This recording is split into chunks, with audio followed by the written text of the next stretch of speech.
A few weeks ago, I lost my dad after he struggled with his health for a long time. My name is Kelly, and sometimes I find myself wishing I could have introduced him to his grandchildren. This thought always brings a heavy sigh. 5 years ago, when I was 37, I got married. On that happy day, my dad and I made a special promise I would be the first to tell him if I was expecting. Sadly, that's a promise I will never be able to keep, and it's the biggest regret I have about my dad. His illness was discovered a year ago, and since then, I did everything I could to be there for him. I visited our childhood home more often, spent many hours at the hospital with my mom, and made sure to call or video chat even more. Despite all of this, I sometimes wonder if it was enough. I often think to myself, could I have done more? Lost in thought, I whispered these words, and my mom, always supportive, comforted me, saying, "Kelly, you did everything you could. Your dad knew that, and he was proud." Just then, my sister Julia walked in with a man who looked to be about 45, probably the lawyer. "This is Scott, the attorney," she introduced him, and my mom quickly offered him a seat. As soon as we all sat down, Julia couldn't hold back and mentioned that the lawyer said Dad left us a significant inheritance. I couldn't help but respond, "Julia, you know it's not all yours." That comment instantly changed the mood. My sister and I have always had a rocky relationship, made worse by our dad's illness. Her refusal to visit our dad, even though I tried to bring them closer, didn't help. Her attitude has always been a problem, and it became even more noticeable during these difficult times.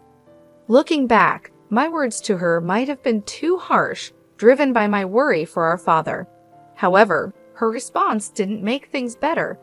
"You're an adult. There's no need to be so stubborn," I pointed out, to which she snapped back, "I'm not being stubborn.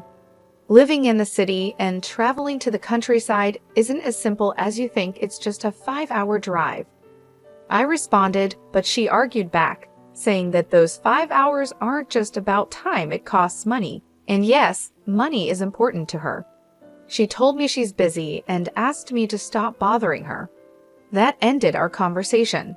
Despite the distance, I always thought she could make an effort to visit now and then. This belief was a big reason why our relationship started to fall apart. In the end, she never visited our father, and the distance between us only grew. The tension in the room increased until the lawyer stepped in and suggested we all take a moment to calm down. I apologized, saying, "I'm sorry," which seemed to make things a bit better. The lawyer then explained, "As I mentioned over the phone, I'm here about your father's will." My mother, looking confused, asked quietly, "When was this arranged?" The lawyer replied, "A few weeks before he passed. Your father reached out to me. He asked you to come to the hospital?" My mother asked. The lawyer answered, "Yes, I drafted the will there with him, and his primary doctor was there too. It was arranged that the doctor would notify me after your father passed, which is why I contacted you now." The lawyer then took out a white envelope and placed it in front of us.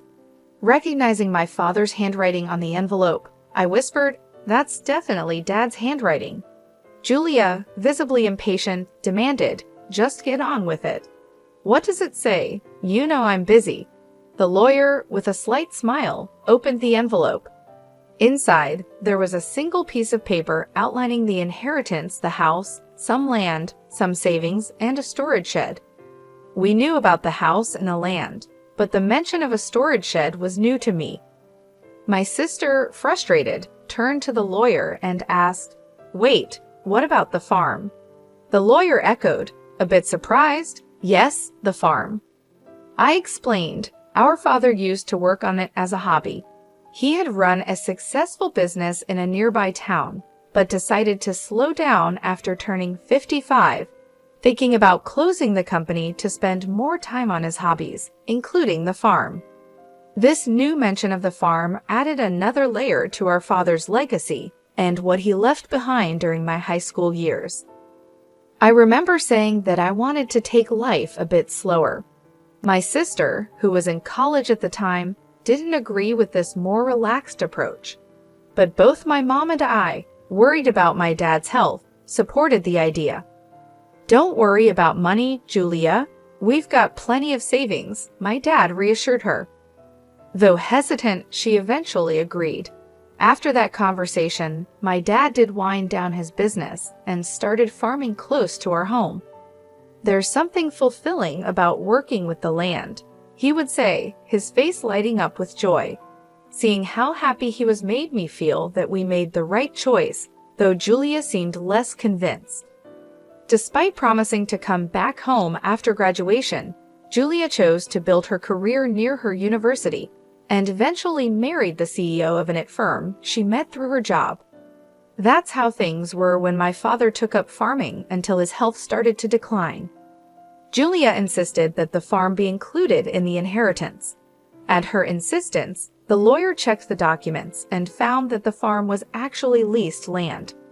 I had mistakenly thought we owned a large piece of land. Julia seemed disappointed by this discovery, but knowing little about farming ourselves, I felt it might be for the best. The discussion then turned to how the inheritance would be divided. "The house and the surrounding land will go to the wife," the lawyer said. Julia smirked, probably thinking about how the remaining assets would be split. "The rest, including the savings and the storage shed, should be divided between you three," the lawyer suggested. "Savings? That means cash, right?" "I'll take that," Julia said, focusing on the money. "The total savings amount to approximately $300,000, and this sum is not subject to inheritance tax," the lawyer informed us. "I want the $300,000 in cash," Julia declared, feeling like she had won. But this didn't sit well with me, and I spoke up. "Hold on, I don't agree. Why should you get all the cash?" I protested. "Because I'm the eldest," she argued, as if that settled it. "Fine, you can have the storage shed. What's that even worth anyway?" she added dismissively, turning back to the lawyer for more details. "It's the shed next to the farm. Whoever inherits it will own the structure, the land it's on, and anything inside it," the lawyer explained. Suddenly, Julia's attitude changed when she heard there was additional land. It struck me as odd that, even though she was married to a successful CEO, her desire for more seemed never-ending.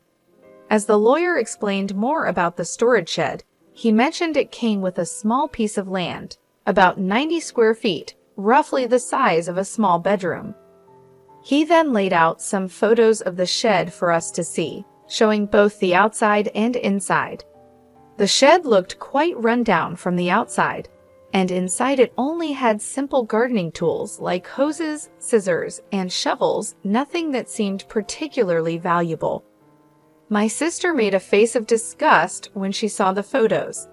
"I don't want this," she said, looking closely at the images. They really just showed everyday items, more valuable for their memories than for money. "Fine, you take the cash. I want nothing to do with that old shed," she said, clearly wanting to distance herself from what she saw as a worthless inheritance. "Hold on, that seems unfair," I protested, realizing how uneven the division was. My sister quickly agreed to take the cash, knowing it was the more valuable option, leaving me with what she saw as worthless. Her insistence made me feel trapped, especially when my mother said, "As long as Julia doesn't complain later, I see no problem with this arrangement." Complain? Why would I? Julia quickly agreed, satisfied with getting the cash, leaving me with the shed. I couldn't hide my disappointment, but before I could argue more, Julia dismissed my concerns, accusing me of being too sentimental. "You care more about our father than money, right?" she challenged, leaving me momentarily speechless. It's true that family should be valued over money, but her quick decision left me feeling unsettled. In the end, my mother inherited the house and land, Julia happily took all of Dad's savings, and I was left with the neglected shed. After agreeing to the division, Julia even signed a document promising not to dispute how the inheritance was split, laughing confidently as she did so. I couldn't contain my frustration and later expressed my disappointment to my mother. "Why didn't you support me?" I asked, feeling let down. My mother insisted she had helped, claiming that her involvement made sure I got the shed. But I'm not happy with just the shed, I argued, unable to see its value. You might find something unexpectedly wonderful if you give it a chance, my mom suggested, trying to be optimistic. Despite my frustrations, her words sparked a faint glimmer of hope. Maybe there was more to the shed than it seemed, a thought that left me wondering. I tried to make sense of the day's events. After getting the key from the lawyer, I walked to the shed, which was beside a field about 15 minutes away from our house. The path was quiet and rarely used, adding to the peaceful yet somber atmosphere. The field, which my father had leased until he recently went into the hospital, was now empty, giving the place an untouched and solemn feeling. When I unlocked the shed, I was greeted by a thick layer of dust, showing how long it had been neglected. "Wow, it's really dusty," I said, noticing the heavy scent of disuse in the air. Even though I felt a bit disappointed at first, I still hoped to find something special of my father's, maybe a keepsake hidden inside. As I looked around the shed, it quickly became clear that it was just a simple space filled with farming tools. These items might have held sentimental value, but they didn't seem particularly special at first glance. I thought to myself, maybe I should just take what's inside for now, as I scanned the dim and cluttered surroundings. Then I noticed something odd about the shed's size. It seemed smaller on the inside than it did from the outside, which puzzled me. Was it a trick of the light, or was my mind playing tricks on me? I stepped outside to get a better look, still curious about the strange difference. Driven by curiosity, I decided to explore the outside of the shed. As I walked around to the back, hidden among a dense group of trees, I found a second door. "Wait, another entrance?" I gasped. From inside the shed, there had been no sign of this door. It looked like there was only one way in and out. This discovery hinted at a hidden space, only accessible from this secret back door. A surge of excitement rushed through me.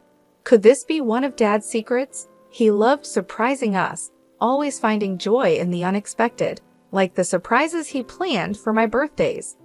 The memories brought tears to my eyes as I re-entered the shed, determined to find the key to this hidden door. After a thorough search, I was ready to discover what lay beyond it. I found 4 keys cleverly hidden inside the handle of a shovel. Excited, I rushed to the back door and tried one of the keys. With a satisfying click, the door swung open. Inside this small, hidden space stood a large safe, alone and imposing. "Is this from Dad's company?" I wondered aloud, as a flood of questions filled my mind. What secrets did it hold? Was this my father's way of leaving a final piece of himself behind? The discovery hinted at parts of my father's life that I had yet to uncover, like a personal treasure hunt he had left for me to explore. I immediately recognized the safe as the one that used to sit in the corner of my father's office, a familiar sight from my childhood. Seeing it brought a wave of nostalgia over me. This safe was a real connection to my father, making the inheritance feel even more meaningful. Knowing my dad, this felt like just the beginning of his final surprises for me. "There's got to be more," I whispered to myself as I used the 3rd key to unlock the safe. The door creaked open, revealing contents that left me completely amazed, an unexpected legacy. Realizing how important this discovery was, I quickly secured the safe and went to tell my mother. Later, with my husband's help, we moved the safe from my parents' home. It occurred to me that these valuable items, likely part of my inheritance, might have tax implications. Wanting to handle this properly, I decided to seek legal advice. Following the lawyer's suggestion, I contacted a certified public accountant, CPA, recommended by a friend to help navigate the possible tax issues. This professional took care of the complicated details, making sure everything was in order. A year passed as we dealt with these matters when, unexpectedly, my sister showed up at my home. Her visit was surprising, especially considering our strained relationship over the inheritance.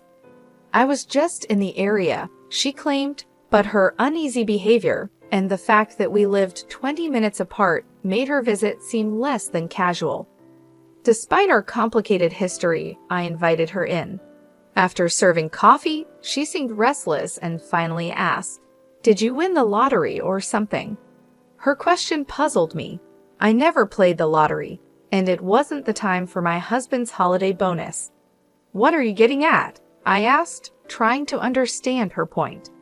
I finally asked her to clarify her strange accusations. Her mood shifted suddenly to irritation. "Are you making fun of me?" she accused. Her reaction confused me even more, as her question seemed completely unexpected. I had no idea what made her think I had come into a lot of money, especially since only my family knew about the mysterious contents of the safe. My sister was filled with curiosity about money, insisting that I must have received a significant amount. She told me about a recent conversation with our aunt in the city, who unknowingly sparked her curiosity. Our aunt mentioned receiving a $5,000 gift card from me as a thank you for visiting our father during his illness. This gesture led my sister to wildly speculate that I had stumbled upon some unexpected fortune. "You've come into some money, haven't you? Just admit it," she pressed, looking for answers. Understanding what had led to her questions, I sighed, which only irritated her more. "What's with the attitude? Are you making fun of me?" she demanded. I tried to explain that it was just a gesture of appreciation, but she questioned where the money for such gifts came from. I reminded her of the inheritance, specifically the dusty shed she had dismissed, and then revealed the discovery of the safe inside it, a real treasure trove left by our father. The safe contained a collection of valuable watches, a passion of our father's. Although I wasn't sure of their exact worth, it was clear they were valuable, especially considering the modest savings left behind. This revelation led to a discussion about the possibility of having to pay inheritance tax, a concern my mother had raised when she learned what was inside the safe. "What should I do, Mom?" I asked, seeking her advice. My mother suggested handling everything openly and honestly, reminding me that secrets like these usually come to light eventually. Following her advice, I contacted the lawyer we had previously consulted. The lawyer explained that the value of inherited items determines whether inheritance tax applies. This led me to take the responsible step of accurately declaring the inheritance and ensuring I was complying with all the legal and financial requirements of my newfound wealth by seeking professional advice. I found out that a certified public accountant, CPA, could help manage the valuation and tax obligations of the inherited watches for me. Trusting the CPA with this task, we discovered that the collection was worth an incredible $500,000. Because of their high value, it was clear that inheritance tax needed to be paid. The sensible advice was to keep only the watches that held sentimental value to me and sell the others to someone who could appreciate and afford them. This approach not only made financial sense, but also felt right emotionally. From the money made from the sale, I was able to cover the inheritance tax and also send gift cards to relatives who supported us during my father's illness.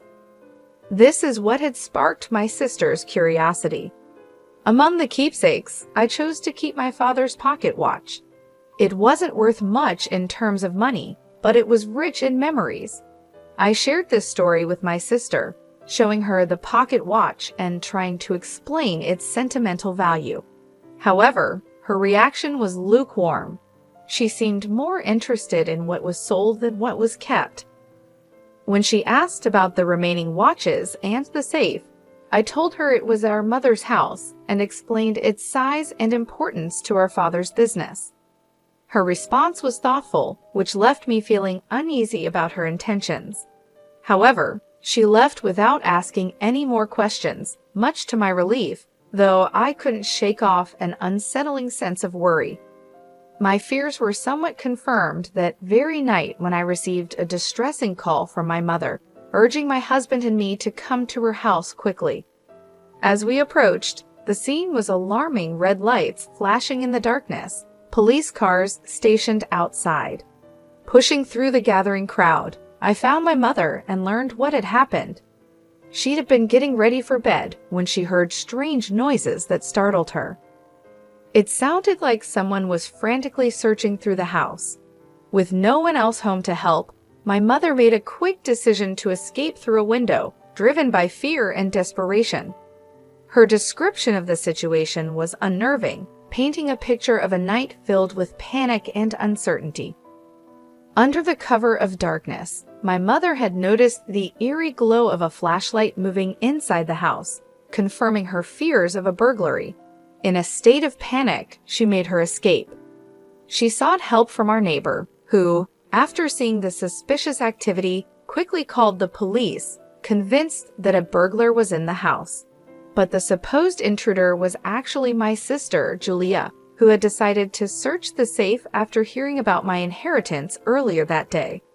Without knowing her intentions, both my mother and the neighbor were understandably alarmed. When the police arrived, the situation escalated. Julia, caught off guard and feeling guilty, tried to flee the scene in a panic. Ironically, as she attempted to escape, she collided with the safe, causing it to tip over and trap her underneath.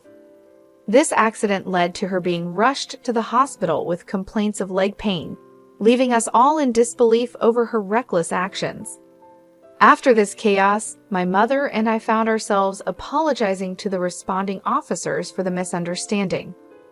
I also felt the need to inform Julia's husband about the incident, only to learn from him that Julia had been hiding a significant amount of debt due to her extravagant spending on luxury items. Their recent argument had ended with her storming out, determined to borrow money from our mom to settle her financial troubles. What we didn't know was that she had already used up her inheritance in an attempt to pay off her debt.